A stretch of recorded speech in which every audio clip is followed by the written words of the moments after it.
Nós estamos vivendo o mês das vocações, mês de agosto, mês das vocações.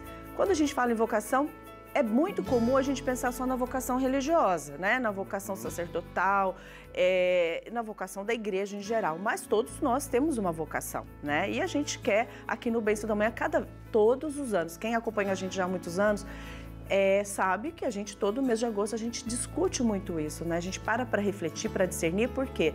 Porque é importante a gente saber qual é a nossa vocação.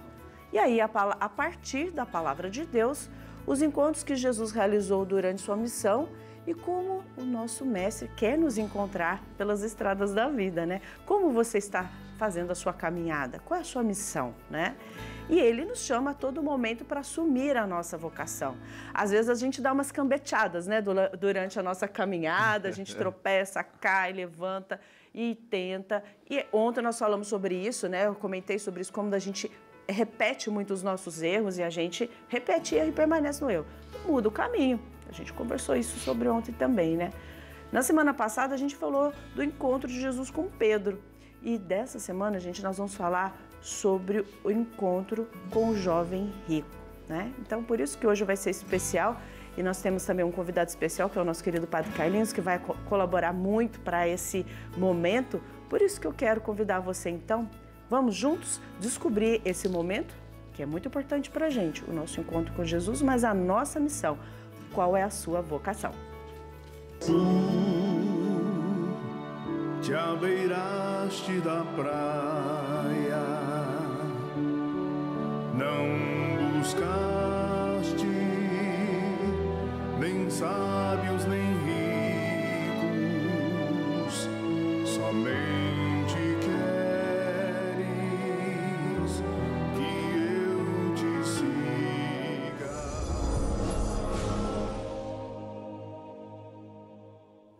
Alguém aproximou-se de Jesus e perguntou-lhe: Mestre, que preciso fazer de bom para alcançar a vida eterna? Respondeu Jesus: Se queres entrar na vida, observa os mandamentos. Disse o jovem: Tudo isso tenho observado. O que ainda me falta? Respondeu-lhe Jesus: Se queres ser perfeito, vai, vende tudo o que possuis, dá o dinheiro aos pobres e terás um tesouro no céu. Depois vem e segue-me. Ao ouvir isso, o jovem foi embora triste, porque era muito rico.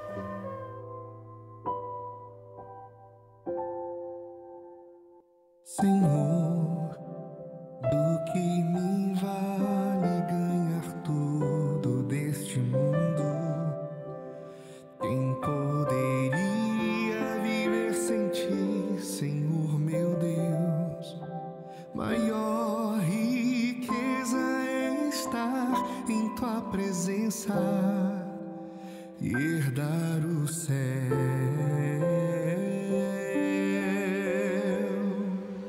Eu vou ao teu encontro, meu Senhor, vou te seguir até o fim. Transforma tudo que há em mim. Eu vou ao teu encontro, meu Senhor, vou te seguir até o fim. Transforma tudo que há em mim. Que beleza, que bom. Nós vimos esse VT maravilhoso que acabou de passar aí para você também sobre o jovem rico. E nós temos um convidado especial, o Padre Carlinhos, aqui da nossa querida Arquidiocese de Aparecida. Bem-vindo, Padre. Opa, bom dia, obrigado. E nessa catequese missionária, nós queremos descobrir um pouquinho mais sobre esse texto que acabamos de ouvir, dessa história que também nos provoca, sobre o jovem rico. O senhor poderia contextualizar um pouquinho para nós sobre esse fato bíblico? Muito bem, o que está por trás, né, desse evangelho, que está presente nos 3 evangelistas que a gente encontra esse evangelho, é a famosa teologia da retribuição, que havia aquela mentalidade no tempo de Jesus. O que é a teologia da retribuição? Todo rico era agraciado por Deus e todo pobre não tinha o amor, não tinha a graça de Deus na vida dele. A pessoa é pobre, então Deus não o ama. A pessoa é rica, então Deus o amava e por isso cedia riqueza para eles. O que a gente vê, na verdade, é um jovem rico que já tinha de tudo que a vida pode oferecer e ele queria um pouco mais. O que ele queria um pouco mais? A vida eterna. E a gente sabe que a mentalidade do rico é eu compro, eu tenho, eu quero, eu recebo. E, infelizmente, esse jovem rico ainda não fez a questão da gratuidade, a questão do amor, da partilha na vida dele ainda. Então, por isso que ele já chega perguntando para Jesus, né? O que eu tenho que fazer para receber, então, a vida eterna? É claro que no Evangelho de Mateus é um evangelho mais completo para a gente poder explicar sobre esse evangelho. Primeira coisa que Jesus fala para ele, observa os mandamentos. E se a gente for pegar no texto bíblico, capítulo 19 de Mateus, Jesus vai falar justamente dos mandamentos em relação ao próximo. A gente sabe que nos 10 mandamentos nós temos mandamentos em relação a Deus, em relação ao próximo. Então Jesus, obviamente, ele vai falar em relação ao próximo, né? E aí a gente vai ver o desenrolar do contexto aí que ele não consegue ganhar a vida eterna, não vai conseguir e não vai seguir Jesus Cristo porque era uma pessoa muito apegada aos seus bens. E a gente sabe que quem quer seguir Jesus tem que estar desprovido e tem que saber, tem que tomar consciência que só Ele é necessário e só Ele é que basta para a nossa vida. Há uma certa confusão, e o senhor poderá nos ajudar esclarecendo, ter riqueza, ser rico e sendo cristão é pecado? Isso desagrada o coração de Deus? O problema não é ser rico, o problema é quando a riqueza domina a pessoa, quando o bem fala mais do que a caridade, do que a solidariedade. É claro que cada pessoa luta, trabalha, conquista. O problema é não ser escravo daquilo que conquista. Muitas vezes as pessoas passam anos aí correndo atrás de riqueza, de luxo e vai esquecendo o essencial da vida, que é o relacionamento com a família, o relacionamento com a esposa, com o esposo. E muitas vezes quer remediar essas faltas com coisas. A gente sabe que nem tudo se compra, né? Nem tudo se compra, se vive. Então, muitas vezes a gente vê, até nos atendimentos que a gente faz, em confissão, a gente vê, poxa vida, muitas vezes, por causa de trabalhar demais, de querer conquistar coisa demais, a gente esqueceu de viver, esqueceu de ter uma família bem instruída, bem vivida. Perde-se o tempo da convivência tentando conquistar. As coisas se perdem, mas os relacionamentos, os vínculos, não. Mas muitas vezes é tarde para poder fazer esse vínculo acontecer de novo. É o que a gente vê muitas vezes, eu não vivi tempo com meu filho, eu não vivi o tempo com a minha esposa, com o meu esposo. Então, é um tempo que se passou que muitas vezes alguém quer pegar esse tempo e tentar comprar esse tempo passado, não vivido, com uma coisa material. Aí não. A gente observa que para ser do reino de Deus, para aderi-lo esse reino no nosso coração e também na nossa mentalidade, precisamos de fazer um esforço, porque o reino de Deus é concreto e exigente. E a gente percebe, então, que precisamos fazer algumas renúncias, né? O senhor poderia nos ajudar a partir desse fato que acabamos de ouvir, né? Reino de Deus é desprendimento, reino de Deus é serviço, reino de Deus é deixar um pouco de si, olhar para trás, olhar para frente, olhar para o lado e ver gente que precisa da gente. E também perceber que nem tudo a gente consegue pagando. Nem tudo a gente consegue com coisa material, né? Nós temos aí dons diferentes e toda a vida a gente sempre vai precisar do outro. É isso que é importante a gente notar, né? A pessoa ela pode passar uma vida inteira pagando, mas às vezes ela não percebe que tem certas miudezas da vida assim que a gente só vai conseguir no contato, na ajuda um do outro, na troca da experiência, né? A gente vem pelo mundo pela mão de alguém e a gente vai embora desse mundo também pela mão de alguém. É isso mesmo. Né? Você que é mais chique, acho que uns 4 segundos. Não sou mais chique. A gente que é um pouquinho mais rechonchudo, você vai precisar de uns 6, 7. A gente volta para a terra pela mão de alguém. E a gente vem pela mão de alguém. Então a gente sempre vai precisar da ajuda um do outro. Que legal, que bom perceber isso também, né? Que a gente está no mundo, mas precisamos dos outros, né? Exatamente. O senhor vendo toda essa história que acabamos de refletir, de ver aqui sobre o mandamento do jovem rico, acredita que somente seguir os mandamentos de Deus bastará para a salvação? Não, às vezes é preciso mais, é preciso... A essência de todo esse evangelho de hoje que a gente está meditando nessa manhã é o serviço. A essência de ser cristão é o serviço, é estar pronto para disponibilizar aquilo que a gente tem. agradeçamos a Deus. Se eu tenho um pouquinho a mais, se eu tenho isso a mais, se eu tenho aquilo a mais, que eu ponha esse pouquinho a mais, não é assim? Em favor daquele que necessita. Às vezes Deus me dá a oportunidade de comprar um carrão lá de 120 mil. E eu tô com um vizinho ali do lado ali que tá passando mal. O que seria o certo? Eu vou disponibilizar esse carrão de 120 mil para pegar a pessoa, poder levar para um hospital, alguém que necessita. Mas tem aquele que tem aquela mentalidade, vai sujar meu banco de couro. Exatamente. E será que eu vou levar esse carro de banco de couro para o outro lado? Não vou. Como diz o livro de Jó, nu eu vim para esse mundo, nu eu vou voltar. Eu não vou levar nada. E como diz o povo antigo, caixão não tem o quê? Não tem gaveta. Só vai a gente e a roupa que os outros escolhem pra gente ainda. Exato. Não adianta você falar, quando eu morrer quero que ponha isso, que a primeira coisa que achar na gaveta é que vão pôr na gente, né? Então, tem que ter esse desprendimento, esse desapego. Não estou dizendo pegar aquilo que você construiu com o seu suor e fazer de qualquer jeito. Não. A gente tem que cuidar, obviamente. Mas não ser escravo. É não ser escravo daquilo que se comprou, daquilo que se tem ou daquilo que se é. Até porque Deus também nos fez a sua imagem e semelhança justamente para vivermos numa dignidade, né? Ele não quer que a gente Deus não seja um miserável, né? Pobre. Não, agora para Deus amar tem que sofrer, tem que ser... Não, lógico que não. Mas Deus quer que a gente tenha um coração pobre, um coração simples para agradá-lo, né?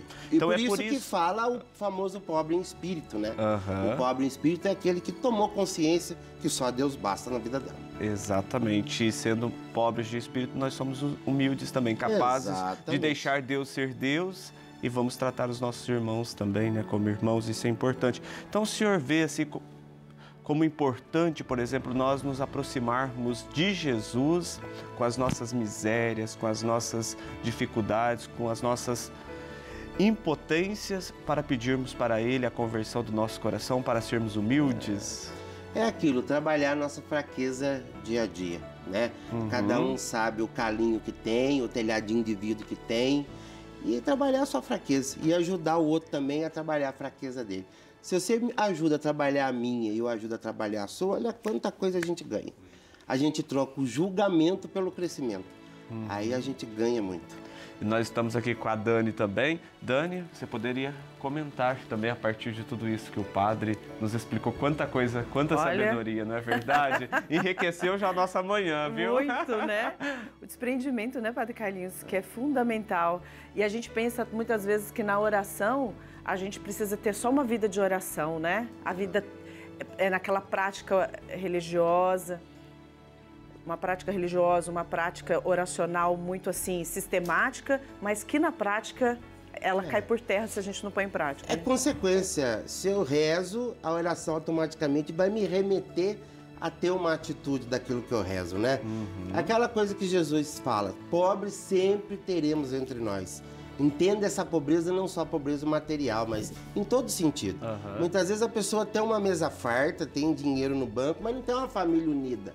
Já é uma pobreza que a pessoa tem. Muitas vezes a pessoa não tem espiritualidade, já é uma pobreza que a pessoa tem. Muitas vezes a pessoa nunca se sentiu amada de verdade, já é uma pobreza que a pessoa tem. Fundo no fundo, pobres somos todos nós. Todo mundo sai dessa categoria de pobreza. Todo mundo tem um lado de pobreza, né? Todo mundo tem a sua pobreza. Ô, padre, mas aí então se a gente for pensar assim, se todo mundo tem sua pobreza, se quem está nos ouvindo é rico, fala assim, então eu sou pobre de espírito? Às vezes porque às vezes essa pessoa ela pode ser rica, mas ela nunca fez uma experiência concreta com Deus e com o próximo, é pobre. E aí cai naquela coisa, né? Tudo eu pago, tudo eu resolvo assim, quanto que é. E tem coisas na vida que não vai ser assim que a gente vai resolver. Assim a gente só afasta as pessoas de nós. O senhor tem algumas dicas assim para quem quer, né, fazer esse processo de conversão, esse processo de mudança? Porque às vezes tem gente que assiste todos os dias o Benção da Manhã, participa de todas as missas, vai na comunidade, está ali envolvido mesmo. Mas ainda falta essa mudança, é miserável, não gosta de compartilhar, não gosta de ajudar, é aquilo que o senhor falou. Eu tenho um carro bom, não vou colocar ajudar ninguém aqui. Quais passos uma pessoa que está sentindo que está nessa realidade e precisa se converter poderia começar? Eu penso assim, tudo que a gente compra e adquire é meu, é suor meu, mas primeiro é de Deus. Porque eu vou deixar, eu não vou levar para lá, né? E se Deus me dá a oportunidade de tê-lo, é para colocar em favor do outro. Né? Não estamos falando só em questão material, mas de experiência de vida. Muitas vezes a gente deixa de ganhar no questão de sentar, conversar com uma pessoa ou de trocar uma experiência, né? Nem tudo se compra. Então, tudo que eu tenho, tudo que eu adquiro é meu, é suor. Mas primeiro é de Deus, porque a gente não leva nada. E tudo que eu tenho, eu sou convidado a colocar em favor daquele que tem. É essa a economia de Deus na nossa vida, né? Não é a economia do acúmulo. Aonde tem muito acúmulo, tá faltando na casa de alguém. Então é aquela velha coisa da quaresma, né? Vamos olhar o guarda-roupa, vamos olhar o que tá sobrando ali, que às vezes já ganhou uns quilinhos a mais, vai servir bem pro corpo de alguém que não tem nada. E às vezes a pessoa fica preocupada, né? Mas eu tenho pouca coisa para dar, né? Ah, são só 2 sacolas de roupas. Ah, isso é muito pouco. Tem gente que pensa que para esse processo de conversão, de mudança de vida, né? De poder se aproximar, de fortalecer o vínculo com as pessoas, pensa que 880, né? Ou eu dou tudo ou eu não dou nada, né? Mais ou menos assim. E como é importante, seja pouco em pouco, né, padre? Sem exagero, né? E muitas vezes a necessidade da pessoa não é só material, às vezes é só de escuta. Quantas pessoas sentam para conversar com a gente, sabem que a gente não tem resposta para o problema dela, mas tem um bom par de ouvido para escutar. No fundo, o que a gente quer é um bom par de ouvido que nos escute, um abraço que nos conforte e uma palavra que faça a gente seguir em frente. O resto a gente vai conquistando. Exatamente, é um verdadeiro olhar, né? Eu acho que a gente consegue compreender muito bem, como o senhor fala, a gente precisa de um par de ouvidos muito bom para escutar. E como que a gente escuta bem? Sem julgamento, acolher verdadeiramente. Isso é amar. Amar esse que a gente olha, que a gente transfere, que a gente acolhe na nossa alma, que a gente consegue escutar realmente o que esse está dizendo. Isso é rico, isso o dinheiro não compra. Você pode ter o poder que você tiver, você pode ter condições que você, mas se você não tiver esse coração aberto para você acolher e na sua vida um bom par de ouvidos para te escutar, o caminho fica mais difícil. Comece assim. Tem pessoas que têm um bom par de ouvidos, tem pessoas que também precisam falar e assim. Todo mundo que também tem um par de ouvidos bons também quer falar, né, padre? Exatamente. É interessante, né? Uma dica simples, mas que faz total diferença. E isso pode começar na própria família, não é verdade, padre? Exatamente, Os primeiros necessitados são aqueles de dentro de casa. A gente tem que observar. Primeiramente, a gente observa as necessidades dos de dentro de casa. Às vezes a gente quer ir fazer caridade lá fora, é bonito, o povo bate palma, mas a gente não pode esquecer. Dá pra tirar selfie. Ah, que beleza, né? Você dá uma compra pro pobre e... Registra. Não. Às vezes a gente faz muita coisa fora, mas esquece os de dentro. O fogo tá pegando dentro de casa e a gente quer apagar os de fora. Primeiro os de dentro, depois de fora. Por isso que Jesus sempre fala, primeiro eu vim para o povo de Israel, mas depois a gente... Ou como Paulo, era louco para evangelizar Roma. Não, primeiro você vai para os pagãos, primeiro de dentro, depois você vai evangelizar o mundo. Então, olhar um pouquinho. Talvez, como a gente pode fazer uma tarefinha no dia de hoje, quais são as necessidades de dentro da minha casa, que talvez ainda eu não percebi, seja em relação com o filho, com o esposo, com a esposa, com a convivência de dentro de casa, que eu ainda não percebi. Às vezes a pobreza está ali, a necessidade maior está ali. E a gente mascara ou passa por cima e não percebe. Não encara, né? Não. Não encara. Esse é o problema. Não encara, é não ter coragem para encarar. Olha só, né? Parece tão simples, né? A gente poder doar, né? Então, eu tenho sobrando, vou doar. Não. Mas esse processo interior, que tem relação com a nossa própria vida, para a gente começar a nossa transformação, né? Como o padre bem disse, exatamente, começar dentro de casa. E aí você começa a sua transformação. Talvez a sua estrutura já esteja bem fortinho, você consegue fazer isso, encarar a realidade da sua casa, encarar a realidade dos seus filhos, do seu esposo, da sua esposa, para realmente poder organizar. O padre disse, às vezes dinheiro não resolve, não é só pagando, mas às vezes tem vínculos que já não estão fortalecidos. Exatamente. Aí a questão, né, padre? Às vezes já passou todo o tempo e às vezes uma mãe ou um pai fala, não, mas eu tenho dinheiro, eu pago uma boa escola, eu dou uma situação boa para os meus filhos, mas eu não tenho vínculo. Exatamente. Né? Se perguntar para nós, o que você ganhou com 3 anos de idade que seu pai lhe deu de presente, a gente não vai lembrar. Talvez a gente até tenha quebrado.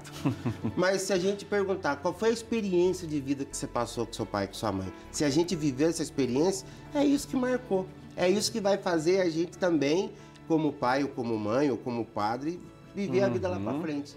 A gente, no fundo, é o espelho daquilo que a gente viveu dentro de casa, com o pai, com a mãe, com a família. É claro que aqui fora modifica a gente um pouco, a gente cresce, modifica um pouco, mas a essência está ali, no seio da família. Padre, nós estamos no 3º ano vocacional, a Dani falou muito bem para nós, né, um pouquinho dessa experiência. Sabemos que em 1983 aconteceu o primeiro, em 2003 o segundo, e este ano, então, comemorando os 40 anos, estamos no 3º. Estamos refletindo vocação, graça e missão. A partir do texto bíblico, como podemos viver essa virtude da vocação, a humildade, a simplicidade, a caridade? Exato. A vocação é uma graça porque vem de Deus. Tudo que vem de Deus é uma graça. Deus dá de graça. A vida Ele dá de graça. Mas não adianta só Ele dar e a gente vai fazer o que com isso? Aí se torna missão, né? E o primeiro ato de caridade que a gente faz é anunciar o reino de Deus, né? Seja anunciando a catequese, mas também na atitude concreta. Tudo baseia naquilo. Eu aprendo, eu aplico. Eu aprendo, eu aplico. Eu aprendo a palavra, eu aplico. E lugares e situações para a gente aplicar o evangelho, tem de monte. Não é? Tem de monte. Né? Muito. Muitas pessoas conhecem Jesus, mas ainda não aderiram, né? Não fizeram ainda de suas vidas. Eu costumo dizer, né, que Jesus não é um personagem de uma história bem montada, é uma pessoa física, uma pessoa concreta, que está aí para se revelar para nós. Ele está doido para entrar na nossa vida. A pergunta é se a gente permite que ele entre na nossa vida de fato, por inteiro. Ele quer amar a gente por inteiro, viver por inteiro, né? Como é no casamento, na alegria e na tristeza, na saúde e na doença, até o dia que ele piscar para nós, olha, vem pro lado de cá que você já acabou a sua missão. Aí a gente vai tranquilo, com o coração tranquilo, como diz Paulo, né? Olha, combati o bom combate, procurei fazer o meu melhor, erramos bastante, pedimos desculpa, mas vamos para frente. Tá vendo, gente? É interessante, o ano vocacional não é só para a gente refletir a vocação do padre, do religioso, da freira, não. Muito pelo contrário, é para nós também fazermos uma revisão de vida. Você, a partir do chamado que Deus lhe concedeu, o que você está fazendo para que o reino de Deus vá acontecendo no dia a dia de sua história e na história dos outros? É esse exercício que nós também somos convidados. Quando a igreja nos convida a refletir um tema, ela nos propõe que haja também dentro de nós uma conversão, não é? E a conversão é contínua, né? Ela é contínua, ela é sempre na nossa vida. A gente sempre, todo dia, tem que rever alguma coisinha. O ser humano está sempre num crescimento constante, né? Não existe aquela conversão, pá, já estou convertido, pronto, não tem mais nada. Muito pelo contrário. Quanto mais a gente vai vivendo, mais a gente vai aprendendo e vai se chegando. Qual que é a missão nossa? É chegar o mais próximo da pessoa de Jesus, né? Como diz o povo chique, é cristificar. O que é cristificar? É se tornar o mais próximo da pessoa de Jesus. É a gente trabalhar os nossos erros, valorizar as virtudes, que a gente não é feito só de erro, né?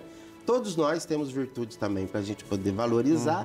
E os erros, Deus permite a gente trabalhar e fazer, se transformar os erros em virtudes. Só que a gente só consegue fazer isso convivendo, né? Convivendo. Como assim fez o jovem rico, né? Ele tinha tudo, talvez ele pensasse, tendo tantos materiais, ele tinha o reino de Deus na palma de suas mãos, ou ele tinha o reino da terra, mas percebeu que ainda estava vivendo um vazio interior. Exatamente. Né? E aí ele vai com sede recorrer, né, a essa busca. Ele queria uma coisa que o dinheiro não compra, que é a vida eterna. E isso se conquista, Jesus vai falar, no desapego, na vivência dos mandamentos, enfim. A grande tristeza do jovem rico é que ele não quis deixar a segurança material para caminhar com Jesus. Esse é o grande problema do jovem rico do Evangelho. Ele estava preso na sua segurança material. Como o próprio Jesus já tinha dito antes no Evangelho, a raposa tem sua toca, os passarinhos têm os seus ninhos, mas o Filho do Homem não tem nem aonde reclinar a cabeça. Você está a fim de me seguir? Vem e segue-me, e assim nós queremos agradecer a Deus por essa oportunidade. Vamos então nos colocar em oração, irmão? Vamos, vem cá, padre, para a gente poder rezar. O senhor já nos concede uma bênção também, né? Uma bênção especial para você claro, aí de né, casa. Gente, como o padre disse, o que são os seus bens materiais que te impedem de seguir nessa missão e viver a experiência da vida? Muitos conflitos estão muito ligados a isso, né? Às vezes as pessoas muito apegadas ao seu bem material, ou então aquilo que é da terra, e aí não consegue entrar em contato e viver essa experiência de viver uma vida verdadeira. Vamos então rezar, pedir a Nossa Senhora que interceda por nós nesse momento e para que a gente consiga se desprender e diga sim também à nossa própria desconstrução a todo momento. Como o padre disse, a gente não tem fim. O fim é só quando Deus pisca para nós e chama a gente, né, padre? Exatamente. Para ir embora. Vem para cá. Vem para cá. Então, não acabou, tá? Então, a gente precisa continuar e saber que a gente está em constante transformação. Então vamos rezar a Deus, pedindo que Ele venha ao nosso encontro e nos conceda a sua graça. Pai nosso que estais nos céus, santificado seja o vosso nome. Venha a nós o vosso reino, seja feito a vossa vontade, assim na terra como no céu. O pão nosso de cada dia nos dai hoje, perdoai as nossas ofensas, assim como nós perdoamos a quem nos tem ofendido. E não nos deixeis cair em tentação, mas livrai-nos do mal. Amém. Peçamos também a intercessão de Maria, a Senhora boa, Mãe nossa, a Senhora de Aparecida, para que ela rogue a Deus por nós. Ave Maria, cheia de graça, o Senhor é convosco. Bendita sois vós entre as mulheres, bendito é o fruto do vosso ventre, Jesus. Santa Maria, Mãe de Deus, rogai por nós, pecadores, agora e na hora de nossa morte. Amém. Nossa Senhora Aparecida, rogai por nós. Conceda-nos, Padre, uma bênção especial, uma bênção também para aqueles que estão em casa.